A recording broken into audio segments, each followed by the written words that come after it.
Evening, everybody. Welcome to California Free Radio. As I am every week, I'm Mike Netter, and I'm here with Scott Piotr, Kurt English. Well, we don't know where Kurt is tonight. And to be honest, we really don't care because we have an exceptional guest I'll get to in 1 second. As you know, California Free Radio grew out of the KABC show Outrage. It is streaming live right now, where you may be watching it on Twitter. Twitter or X at Netter Mike. It's also on my LinkedIn feed. It's on Mike Netter on Facebook and streaming live on California Patriot Coalition and also in our groups in Rebuild California. There's a lot to talk about this week. And before we get to our special guest, I'll remind you of a couple things. California Free Radio, which grew out of the recall of Gavin Newsom and many campaigns, is about you, the people. So it's about spreading the word and keeping us active. So keep the show pushed out, send it to your friends. Heck, send it to the Democrats that you don't like. We really don't give a damn. Our job is to get the word out. And if you have no money, like most of us on the conservative side, subscribe to Netter News, my weekly newsletter that comes out because it's free. And most of you have that kind of change. A little bit of housekeeping. We are our last show of the year, as next week is Christmas and most of us won't give a damn. And the following week is the first day of 2025, and most of you won't give a damn that day either. But I want to jump right into our subject matter tonight. We have a special guest who's the city attorney, Michael Gates of Huntington Beach. And there's been a lot happening in the news recently about Huntington Beach. But Michael, before I even toss it to you and let Scott talk, I want to say, you know what? I feel so much safer today than I did when the morning started. You know why that is, Scott?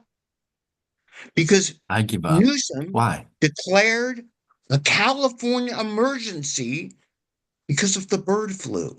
Literally, of everything going on in the state of California, where he has declared a state of emergency about the birds because a case was reported in a human across the country. And this is the problem that we have. Gavin Newsom is spending so much of his time fighting the people of California while he sucks money out of the federal government. And one of the things he's been fighting the people of California on is elections, which most people don't trust. Scott, I'm going to roll to you for 1 second. Don't take too long. Our guest doesn't have much time, and this is an important guy. Hey, welcome everybody. Hey, our guest tonight, is it okay if I introduce him, Mike? Well, yeah, I expect you to. Michael Gates is the city attorney for Huntington Beach, as you've heard. He is the guy working in conjunction with his council, of course, that has pushed a voter ID requirement for municipal elections only because they don't have control over the state or federal elections. And they actually made that as a charter amendment, and it passed. What was 5446, Michael? Yep. Somewhere near there. Mm-hmm. In the March election. And now they're in a situation where they're trying to implement that. And in the meantime, what happens? Newsom, through Attorney General Ron Bonta, we use the word Attorney General and Bonta very casually because he isn't much of one. He's more of a politico with a title and a bunch of attorneys that work for him. And they went after the city of Huntington Beach. And Michael is the one that is responsible for defending the citizens' passed charter amendment. I mean, the citizens voted for it. The citizens passed this. It is part of the charter of Huntington Beach now. And Michael's defending that against the tyrants in Sacramento, mainly Bonta and Newsom. And we wanted to have Mike on here because voter IDs and other jurisdictional issues, like the feds are talking about doing something similar and requiring or putting some sort of voting requirements in there nationwide. And so, hey, we got a thing right here in place, in kind, and we want Michael to explain where we're at now. What's the status of the lawsuit and where are we? So things are looking good for Huntington Beach. They're looking good for election integrity generally because of the recent court ruling. As you may have heard, the state of California, as well as you alluded to, the state of California sued Huntington Beach simply because we updated our charter. The voters approved a voter ID measure. As part of that elections integrity package presented to the voters in March, there was also another aspect to it where the city's now required to have 20 additional in-person polling places. And then we also have monitoring of ballot drop boxes. So there are three prongs to the elections integrity package presented to the voters in March. It passed overwhelmingly. And then the state took exception to that.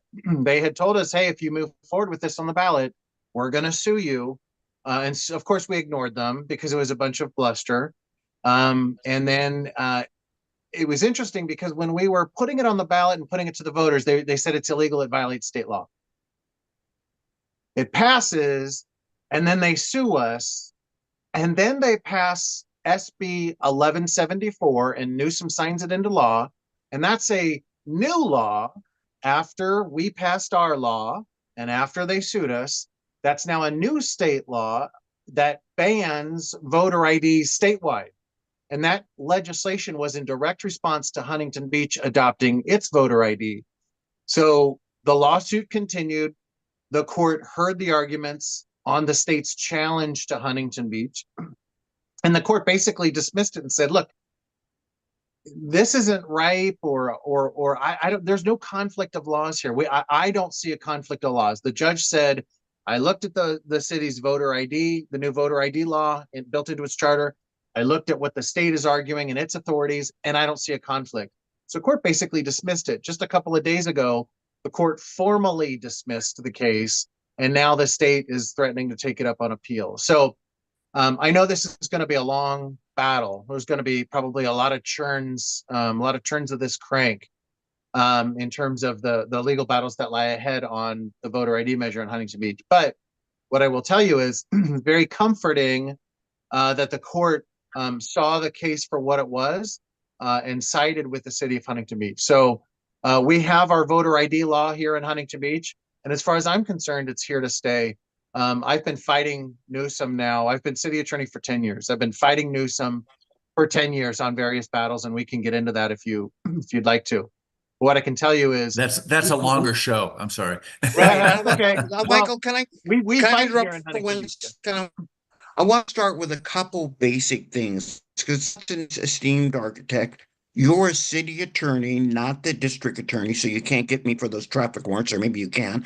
And I didn't know it was a parking meter, but that's a story for another day.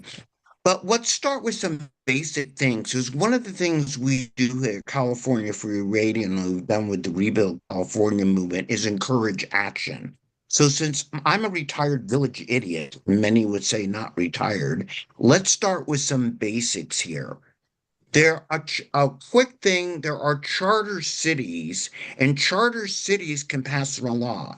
Now, I kind of know the answer, but give me a 2-minute bullet point on what a charter city is.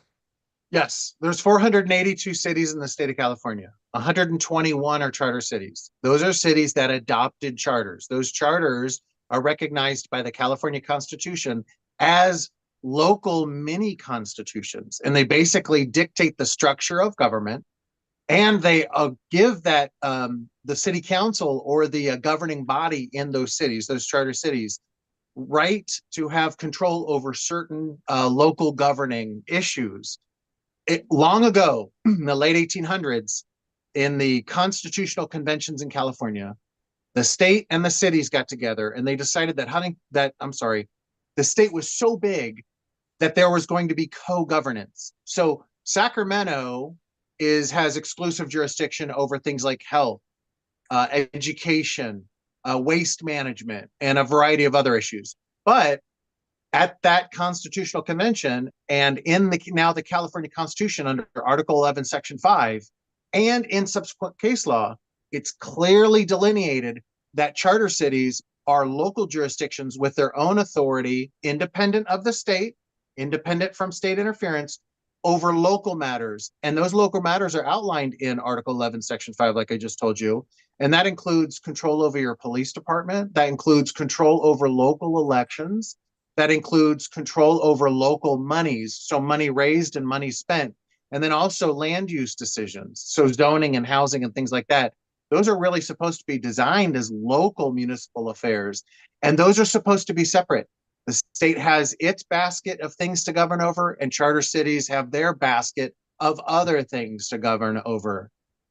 And a simple thing is if you want to find out if your city is a charter city, if you don't know, you can Google your city and see if it actually has a charter, which sounds really stupid.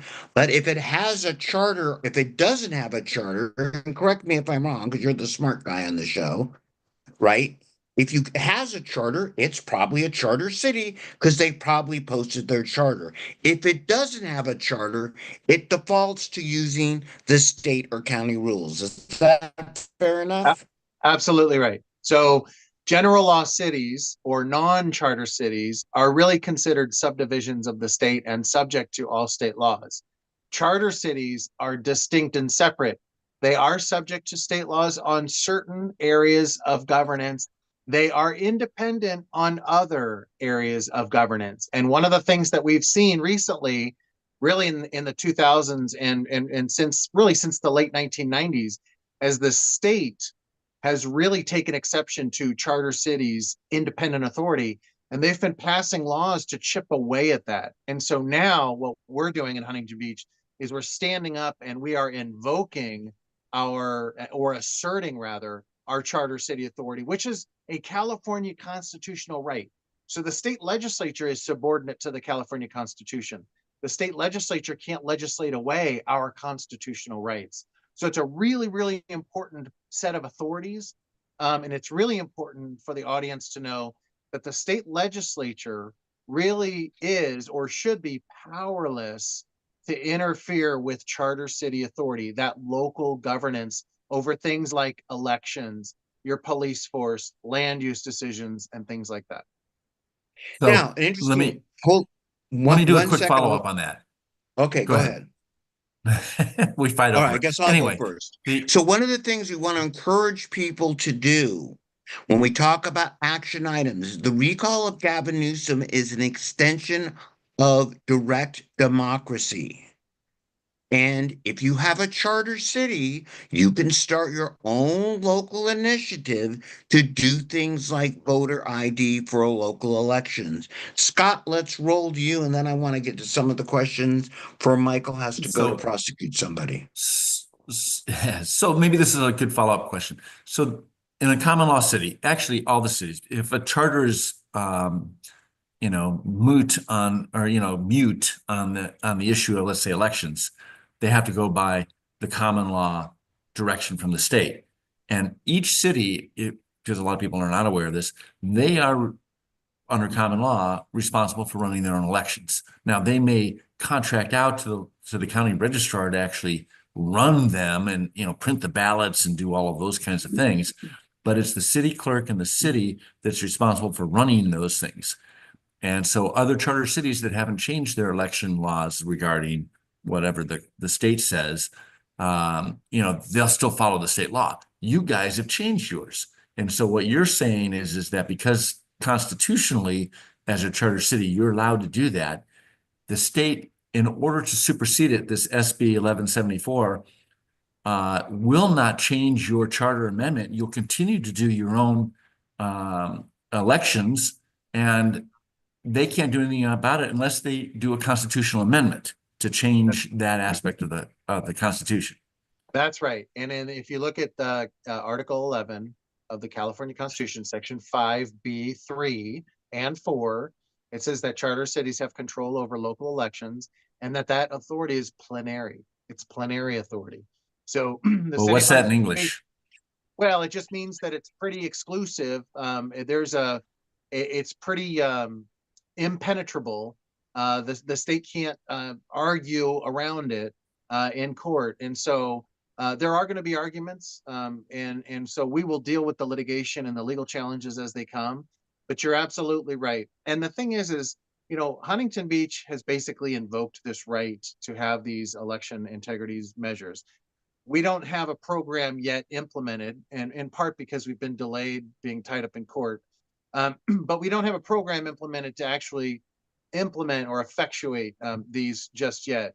But we'll get there. And our goal. Do you have any ideas or thoughts on what that may look like? I know that was one of the questions Mike had. Well, no, actually, before, again, I've got to dumb it down for me, okay? Because I deal a lot with the public, most of which are brighter than I am. So, as we know, January, in case you didn't get the memo, if anybody out there has been in a time warp, living under a rock, has been possibly stuck on the space station, Trump won. Now, because Trump won, he's declaring he's going to ask for voter IDs at a Gavin Newsom, who doesn't want anybody to know who's voting, wants not to show IDs, of course, would oppress the dead Democrats. I mean, politically correct. For state elections, your initiative affects local elections, right? Because Gavin Newsom can't override the US Constitution. You can't override the state constitution. Your initiative affects local elections. So explain to me, am I going to have to do 3 different ballots? How is this going to work? Yeah, Yeah, so from a again, practical standpoint. yeah, from a practical standpoint. So you're right. Right now, we're focused on municipal elections.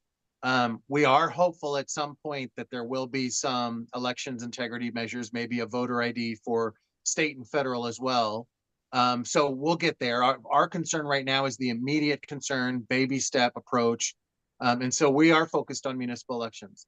Now, how this is implemented does in a way remain to be seen. Like I said, we've been sort of delayed and tied up in court for the past couple months or few months. Now that the path has been cleared, we are going to start looking at implementing the program. Now, I'm going to give you some hypotheticals because it's going to be up to our city council and really the county as well, because there's still going to be some cooperation with the county, possibly. So on the one extreme, I'll give you the extremes. On the one extreme, Huntington Beach may be able to work with the county to where when people go to vote in person and they go up to a polling place where the county officials are running it, that the county officials, knowing our law in Huntington Beach, will simply ask the person who wants to vote to see an ID. Now, notably, and this is an important fact, the elections code as it stands right now, the state elections law as it stands right now, requires a county worker or a volunteer, whoever's working the polling places, to ask the individual, the voter who steps up to vote, for their name and address to verify who they are. So one of our arguments to the court is the voter ID that we now have furthers the state elections code. It doesn't conflict with it. It furthers it. And I can tell you from experience, when I go to vote in person, because there are multiple Michael Gateses in Huntington Beach, we're a large city, 27 square miles, 200,000 residents. They sit there and they toil over their little spreadsheet or the database or whatever they're looking at, saying, well, how do you spell your name? And what's your middle name? And can you tell me exactly what your address is? It takes longer for me to get verified as a voter by the 20 questions they ask to verify me than it would be to just present a voter ID and move on, right? So it could be the case on one extreme where the county is willing to cooperate with our new law and just instruct their poll workers to ask voters to present an ID, and then we're done, right? We're presenting, we're requiring voter ID. You actually pay the county to run the municipal Right. elections. So Right. you could just include it in your contract with the registrar, assuming they're willing to do it. Exactly. So that's one extreme. The other extreme is theoretically, we could run our own municipal elections. The city of Redondo Beach already runs their own elections. We could require paper ballots. We could require in-person voting. We could avoid mail-in voting if we wanted to. Now, this is an extreme. I can tell you this is not something I've heard any council members talk about when, we've been anticipating how we're going to implement the program. So this is not necessarily in the works, but another extreme could be that where we basically run our own municipal election from the top to the bottom. So I got to ask a couple questions again. As Scott, sorry to cut you off. I'm not really, but I'm working on my politeness, Michael. So just roll with me. You are a guest in our house. So it's possible if Trump declares, I want IDs on federal elections, And Gavin Newsom and Rob Bonta, being the obnoxious beep, beep, beep, beep, beep that they are, don't want to do that. And Huntington Beach requires ID for local elections. It's possible I could get 3 ballots. Is that fair enough or not? You see what I'm saying? Yeah, it's conceivable. I can tell you that there's a lot of moving parts here because I'm sure the city of Huntington Beach would be willing to work with the federal level government to also cooperate to make sure that there was voter verification at polling places with a photo ID. So I'm trying to read into my crystal ball, but I'm sure that the city of Huntington Beach would be happy to cooperate.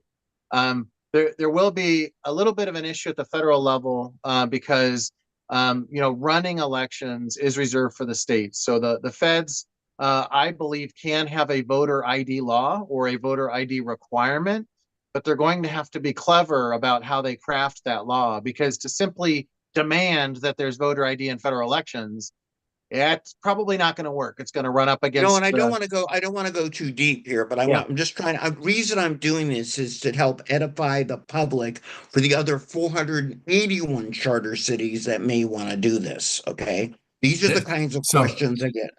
Go ahead, Scott. So let me ask a question.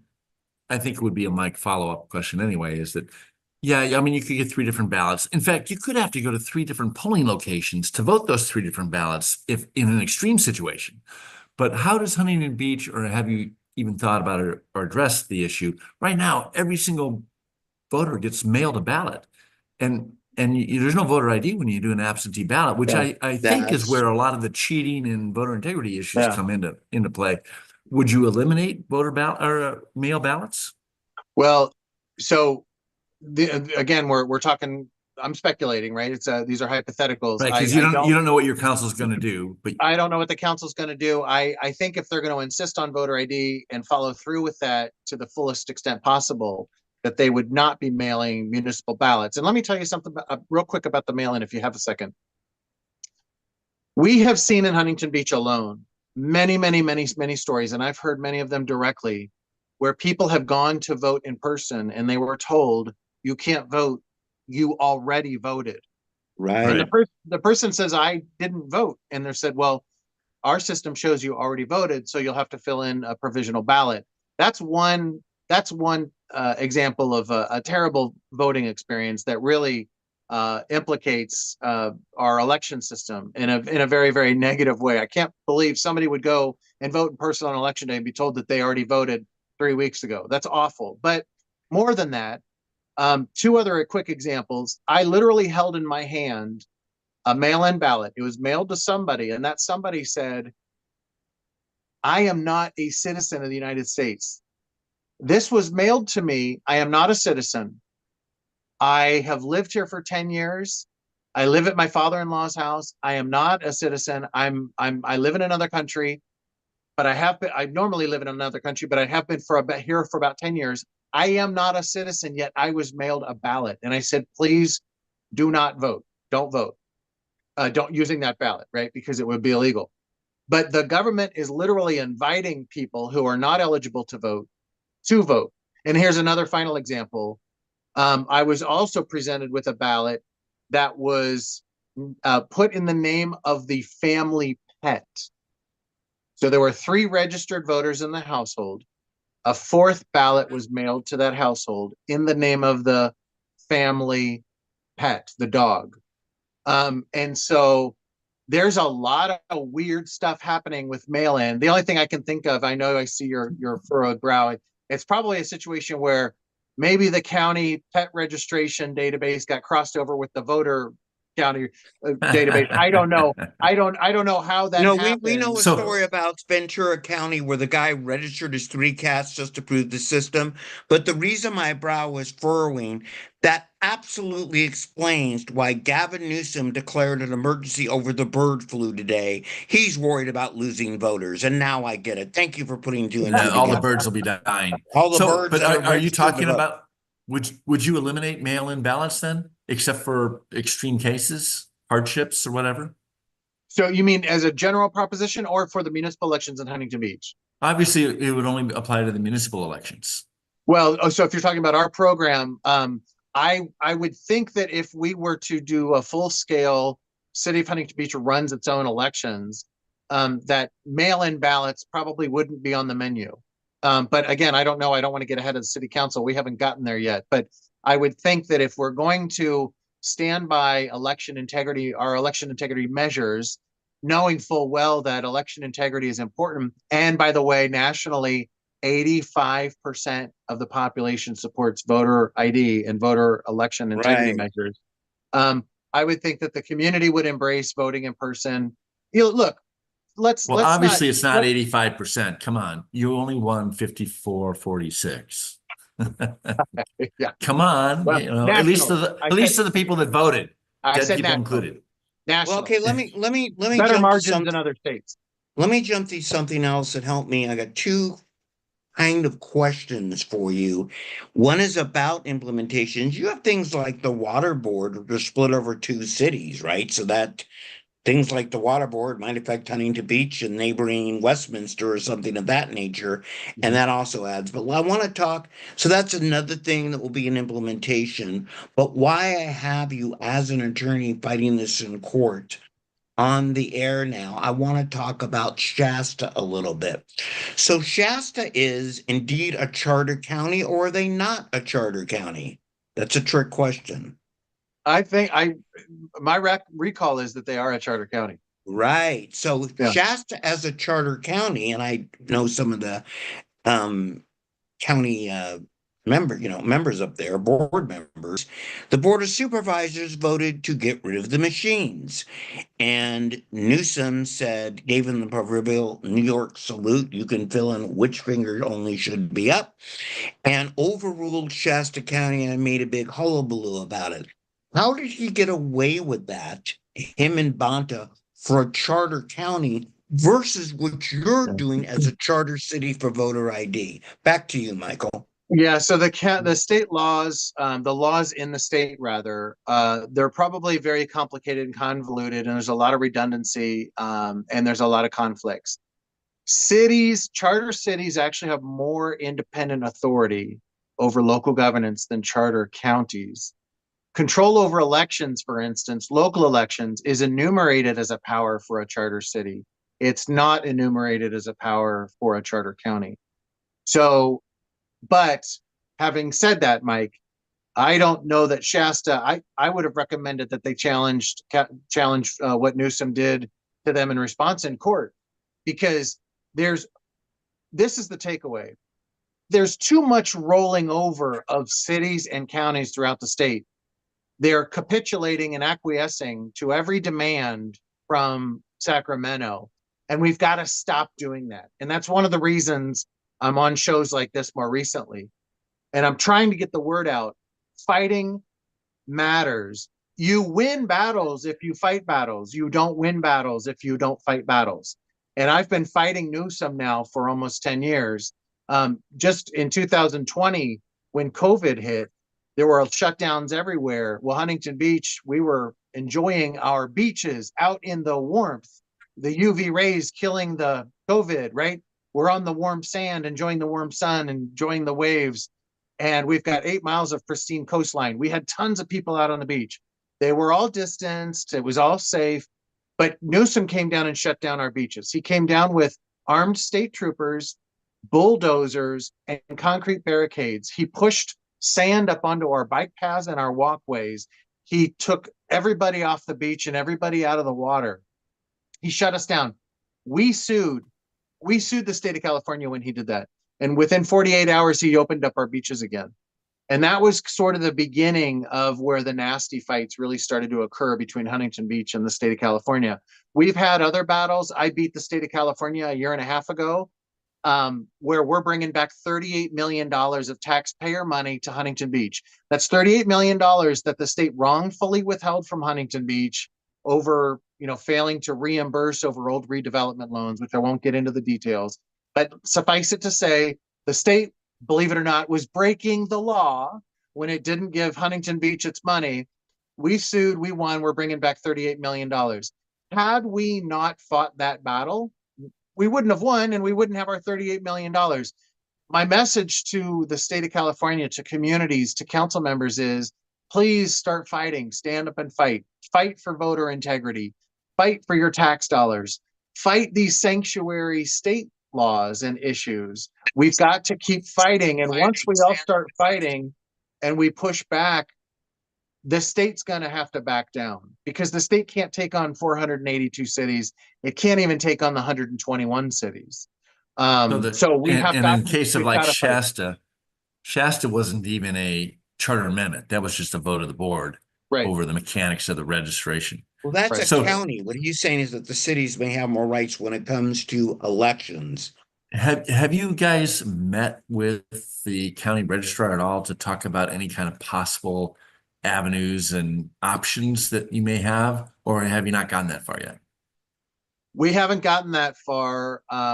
We were trying to set up a meeting, and then the state passed the new law 1174, and that's when communication on trying to set up a meeting broke off. So we're trying to settle all the You legal. mean the registrar basically is saying, we're not going to talk because the law is going to take effect and we're going to wait until the courts decide, or city council's telling that, or the county council, meaning the county attorney, is suggesting, hey, don't talk to HB. Yeah, I mean, let's face it, they're in a tough spot, right? Let's face it, they're in a tough spot because the county basically executes or implements the state's will on things like running elections and things like that at the county level. And what we're saying is, you know, hey, we're going to do things our way in Huntington Beach, and then the county's kind of stuck in the middle, like between two divorced parents. Like, well, you know, they want to do, this person wants to do this, and this, you know, this person wants to do that. What do we do? So we're going to have to work all of that out and make sure that our relationship is very, very clear. But the state has made it complicated. It was very, very clear when the state honored, recognized, and respected charter city authority. Now that they're overstepping unconstitutionally and trying to trample our charter city authority and commandeer our local city councils and commandeer our authority, now it's gotten muddied. Now it's gotten confusing. And I want to add a couple things here too. We're talking about elections. And elections are critically important to the backbone of why we're in the mess we're in. So something people can do. But I also want to stress that that's one of the reasons that you see your next door neighbor putting up a 32-story building, I'm being facetious, in their backyard, because SB 9 and SB 10, and I'm going to cuss, I apologize, Scott Wiener had authored,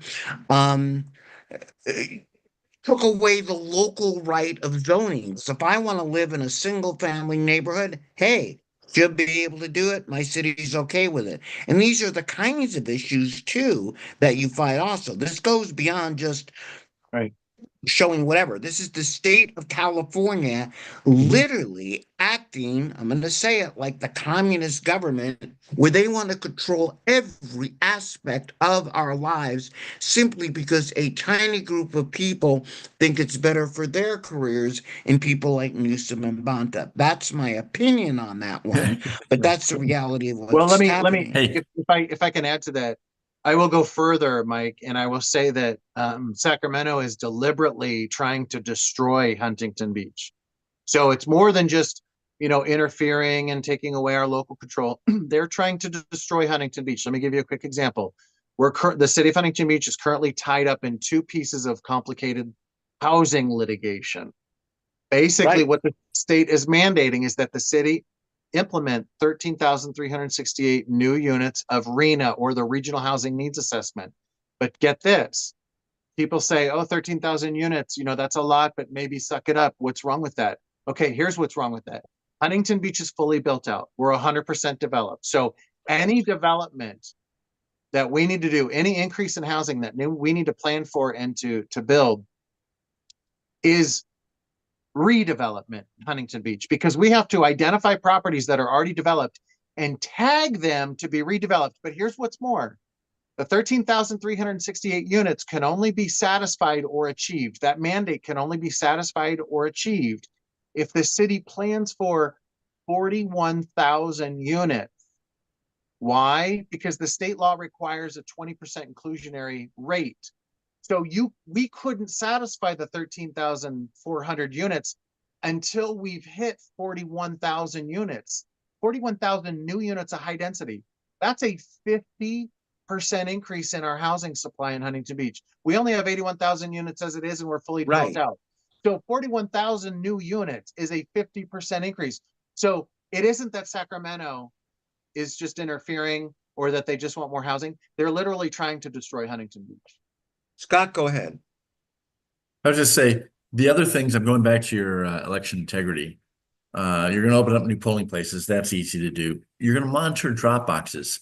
So these are drop boxes that are, I presume, would be carrying municipal ballots, that you're not going to monitor drop boxes that don't carry municipal ballots. So assuming that you work together with the registrar and they do your elections for you, is that just a matter of what, sticking a camera on every box to make sure that you know Yeah. and record everybody So that drop something in there or not? There's no limit to municipal voting boxes. We're going to monitor every box, period, because we can. We can put a camera on a nearby tree or a nearby building and point it down at the ballot box, and we're going to monitor that activity. And I don't know the time period yet because we haven't articulated the program. Maybe it's a month before Election Day or 2 months before Election Day, but they're going to be surveilled and monitored for suspicious activity.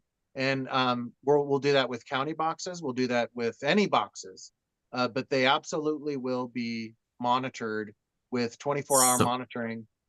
So one of the other aspects, this may be one of the things that are unsaid, or maybe this is what Newsom is really afraid of, is that you implement your voter ID for your municipal elections. He's going to make a big stick out of it. But the real reason that he wants to do it is because if you monitor your elections and require a voter ID, the same person's going to cast a state ballot and a federal ballot, as Mike's pointed out.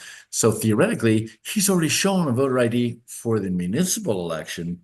Therefore, we know that he's a good voter for the state and federal elections, and that those people that are cheating or, well, let's just leave it at cheating, aren't going to be voting in the municipal elections and therefore won't vote in the state or federal elections too. So just make it harder for him to cheat. Well, there's that. I think that's probably true for the long game. For the short game, what he's really particularly concerned about, and he said this either at a press conference or in a press release, he said, we're taking swift action to pass 1174, which is the voter ID ban statewide, right, to send a message to all the other cities. Don't they dare try to do what Huntington Beach is doing. He's just afraid it's going to catch on and become popular. And then probably, as you're saying, ultimately, undermine whatever he thinks is going to be undermined with all of these election integrities measures. But his immediate concern is that, hey, Huntington Beach has a really good idea and other cities are going to like it and they're going to implement similar things. So he's trying to frustrate, like election interference. yeah. And by the way, And he's trying to interfere. Yeah, and I say this quite often, right? So whether it's inept or evil, okay, your Harvard graduate doesn't go to work at the local board of registers generally, okay? The system has gotten so complicated.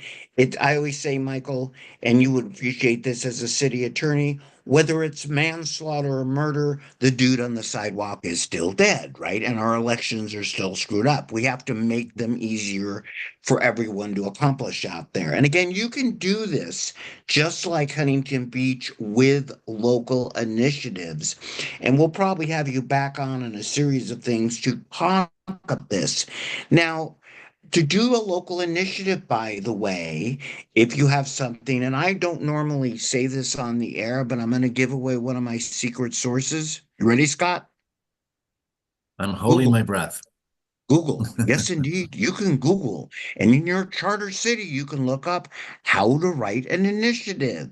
And if you need some help, you can get a hold of me on my X feed at Netter Mike on LinkedIn or Facebook Rebuild California, and we will guide you. It's not. I have successfully run a charter amendment initiative in the city of Irvine. And basically you need 10% of the signatures of the registered voters in the city to put it on the ballot. And you have to craft the language, which you could probably copy Michael's on, but it's going to be different for every charter. You're going to have to custom tweak it for each charter. But it's not that hard, other than you got to get a lot of signatures. Well, the Right, other thing is, the other thing you Go could ahead. do is just convince your city council to put it on the ballot. That's Right. a charter amendment can just go on the ballot. And I will tell you that, like Mike Netter, I'm happy to share our resources. So if other cities, and we have actually, frankly, other cities have already asked, can you share your ballot proposals and your charter amendment and the language? And we have shared it. It's public information, and I'm happy to be a resource. So, like Mike, people are welcome to reach out to me as well. I'm on X. You can search my name, I've already Michael put Beach. you, you're at, right. I've Yeah, got yeah. I you, mean, you just can, push you out again. yeah, yeah. So, I'm happy to help, and the public should know too this, and city council members especially, adopting a charter. If you're a general law city, adopting a charter is really easy. It doesn't cost any money. You can rip off a charter from another city, or or borrow or whatever, right? You just copy. They're out there. They're public documents. Take them and adopt them. Put them on your ballots and have the people vote. There should be far more than 121 charter cities in the state of California. There should be Yeah, I far agree. more And than by the way, 121. I say, remember everyone out there, in college, you called it plagiarism. In the business world, like we're talking, we call it best practices. I always found when I got out of college, like, oh, I copy everybody's work. I'm like, no, no, no, no. We call that best practices. So feel free to copy anybody's work. It's 100% legal. Okay. And Hey, did you let's tell start Joe there. Biden that? King of plagiarism? Joe Biden doesn't even remember. Okay. Now, before we let you go, I want to make a couple things clear. Okay. If people want to follow you, do you know your X handle or do I have to repeat it for the audience here? Yes, it's Michael Gates ESQ, just like Esquire. Michael MichaelGates ESQ. Michael Gates esque. And so, as I put out there today, follow this because we, the people, are indeed the media now. And as I'm often proud of saying, my X feed actually gets more views, yes, you're hearing correctly, than CNN and certainly than MSNBC in any given day. So, everyone out there, you're on LinkedIn, I know too. And if you have a job, which if you're listening to the show, you may have had a job, Michael, you're on LinkedIn and they could find you there, right? Yes. And everyone out there, go to our Rebuild California Facebook groups. There is one per county with over 170,000 people aggregate. And if you have questions, post them and we'll find a way how to make things happen. I want to give a point of clarification. We've got a caller, Magalina, I want to bring in here. If you have a true city council that cares about the integrity of their elections, they can absolutely put it on the ballot. Let's say you got a city council like LA that keeps not the Bible, but Mao Zedong's little red book beside their nightstand. They may not be willing to put it on there. You don't have to go yell at your city council. You could put it on the ballot yourself and leave it up to the people. And that's why I brought that up, because shocking as it seems, we have not paid attention until the last few years to local elections. Michael, appreciate you do longer than we promised to tonight. We used to call that holding people hostage. Please don't hold it against us. Your ransom was fairly easy. Scott, do you want to add anything before we let him go back about his activities there? We've got 15 minutes left. No, Michael, thanks so much for joining us. And I think you've given a lot of hope to other people in other cities that we can beat Sacramento. Like you said, the first thing we have to do is actually fight them. And I'd love to Boom. see And you do that. And I well, thank you so much for leading the state and doing that. I'd like to see other cities do that. And I like to say that, in Huntington Beach, we pride ourselves in actually fighting the good fight. We are up for the fight. We're going to continue the fight. We just don't simply get on and finger wag and shame, but we actually fight. And we are the land of the free and home of the brave here in California, in Huntington Beach. Huntington Beach is land of the free, home of the brave. So, Thank you Michael, for we having me. Thanks for appreciate joining it. us. What our job again is to gander the troops. Many are looking, as I put it, metaphorically, of course, for a castle to storm. And we need leaders in particular pockets of, call it, are of not striking back at the government, but telling the government there. Because I understand, and I'll leave you with this, Gavin Newsom apparently has dyslexia and doesn't read well, and apparently certainly hasn't read the US Constitution and believes that the state constitution is not the law, but merely a suggestion that maybe from time to time someone might tell him to follow. Sir, we appreciate you. Thank you for being on California Free Radio. Again, how do we follow and get a hold of you? Michael Gates ESQ on Twitter or X. Or X. Or X, Thanks, as they Michael. call it now, right? Because Thank you. Elon, thank you very much. We appreciate you. And I'm going to roll right now, Scott, to our guest. We're going to have you back on again and various other shows. In the meantime, you're welcome to stick around. But if I were you, I'll be honest, I'd get the hell out before this thing gets any worse than it's going today. Okay, but thank you for coming on. Thank you. Let's All right, bring in Michael. Magdalena real quick with a San Francisco report here. Magdalena is one of our old. Magdalena, I'm going to go ahead and elevate you so you can talk. Maybe. Elevate Magdalena, how you sounds doing so tonight? technical. Mike, can you hear me? What? Now we can. Mike, can you hear me? Hi. What? Hi, guys. Hi, Magdalena, how you doing? Hi, You Scott. probably heard Nice to Michael- meet you. Yeah, long time no called see. in our radio show a million times. Hi. Scott was one of my co-hosts there. Or a long time no That's hear. right. Hi, Yes. guys. Hi, So, let's talk about. let Go me ahead. tell you something. You know, London Breed wants to run for governor. Good luck. She already ruined our city. Now she wants to ruin our state. And so does Kamala Harris. She wants to ruin our state, too. She ruined Washington. Now she wants to ruin our state. Why do these people want to ruin us, huh? It's crazy making. It's absolutely Well, Yeah, I nuts. think I'd put Kamala Harris in the category of already ruining it. And I remember Huntington Beach. I used to talk to Tony Roman a lot. And Huntington Yeah. Beach was great. I mean, I love Huntington Beach. They were on the forefront. I remember them when they first started and stuff like that. It was amazing. America's We've seen city. so many of the nut jobs in the state, present company excluded, of course, came from the San Francisco area. London Breed, Kamala Harris, Gavin Newsom. And this is why, Magdalena, we appreciate what you do up there. And you still post all our shows and go Yes, I ahead and do. sing it. Go ahead and sing it because you know we're waiting here. KPSF, Digital Broadcasting Radio, coming at you from San Francisco and beyond. Amazing. Magdalena, thank you for all you do and have been doing. Magdalena is truly the resistance up in San Francisco. Hey, your guy Bobby Kennedy got in. the Yay! Trump Oh, he's got a administration. fight ahead of him. I know it's not California Oh. based, but he's got a fight ahead of him. I hope he gets in, man. He needs to get in. You know what He they will- did? You know what the What? guy did, the HHS secretary? Y'all haven't heard? He extended that emergency use authorization till 2029. And only RFK Yeah. Jr. can revoke it. This is the current HHS under Biden, right? Yeah. He just, because I'm on, emergency use authorization extended till 2029, but RFK Jr. can go in there and change it. Well, we could bring it up at an interesting point, Magdalena. Who is that And current also, person? the U.S. congressional report just came out saying this COVID-19 thing was all a lie, and the U.S. Right. congressional report is both Democrat and Republican, and then the HHS secretary does that. That makes no sense whatsoever. That's all public information. That came out December 2nd. And who Hey, I is mean, that? Biden and his administrators are hiring all sorts of DEI. They're talking about hiring like 3,000 DEI managers at the level right underneath the appointed political level, so that it'll be really hard to get rid of them once they're there. I know. Of course, none of the federal employees even show up for work. The only way Robert F. Kennedy Jr. may get in is a recess appointment. And Trump made recess appointments for his first term.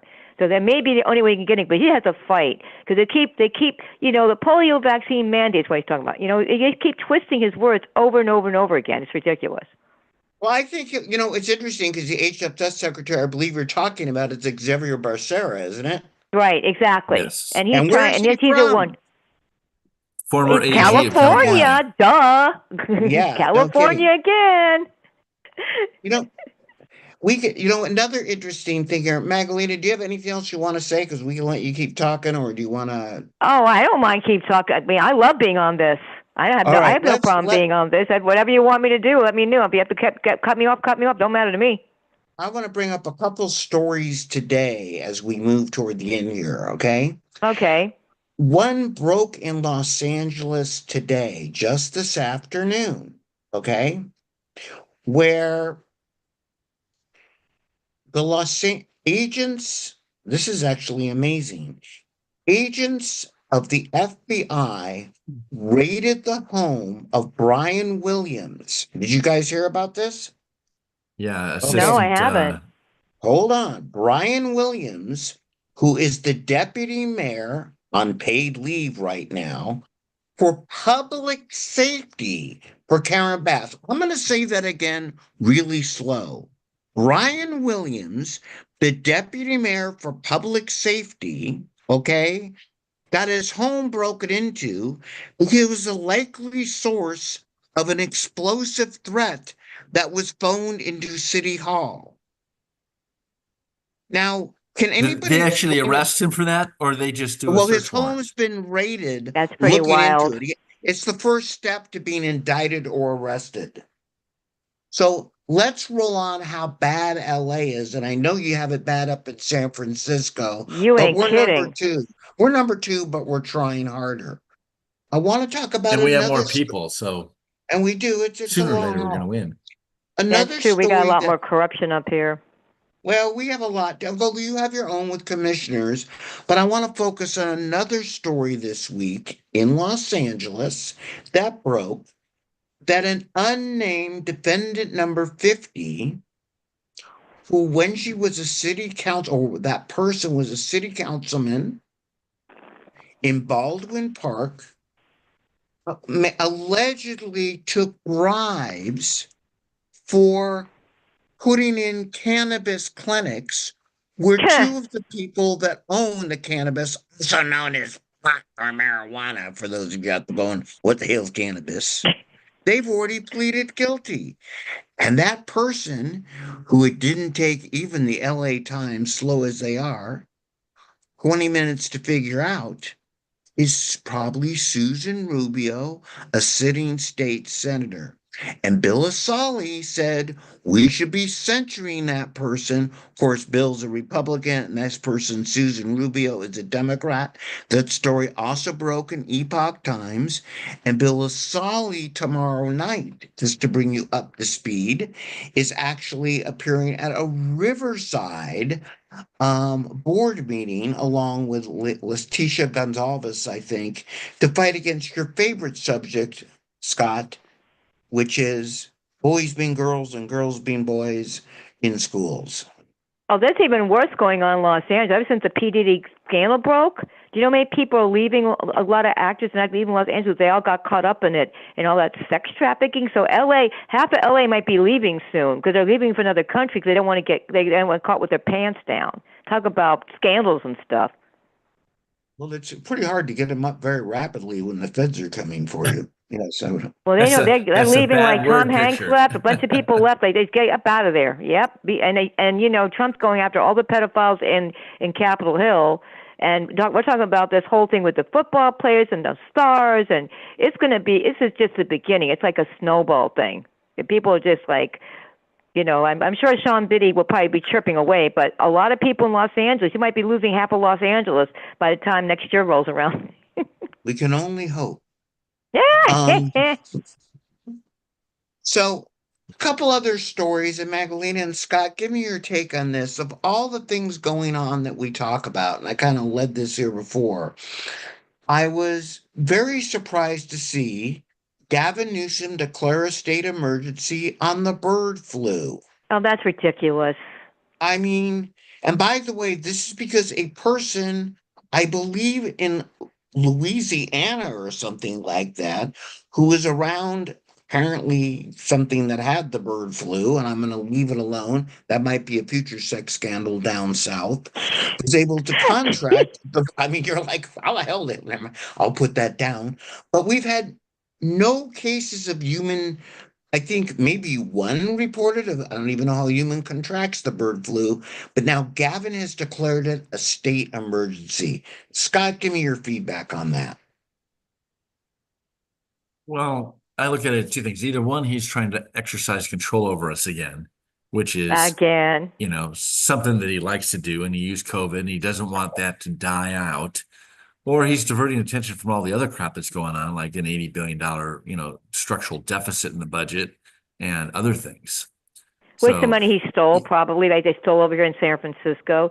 We are $800 million have been missing for our homelessness services. We know, and our government has been stealing it. Our San Francisco government stole $800 million away from homelessness services in this city. That's a fact. yeah, well, there's still By the 26 way, billion that Newsom doesn't have any way of I accounting know. for. and isn't Hey, it by the way, interesting? Go ahead. By the way, I'm just curious. How was doing California Free Radio? I know we used to be on KABC. How many listeners do we have right now? Do you know? We're going to have between 5 to 8,000 probably listening to the show. Wow, great! I love being popular. Well, so I'm do just I. curious. I'm here to be a San Francisco reporter because San Francisco, even though we got a new mayor coming in, he has ties to Gavin Newsom's a code figure. Well, I want to roll to a couple things here because we try to do the Sure. hard stop at 7:30 here. And here's the couple I things I understand. want to roll to. Okay. Okay.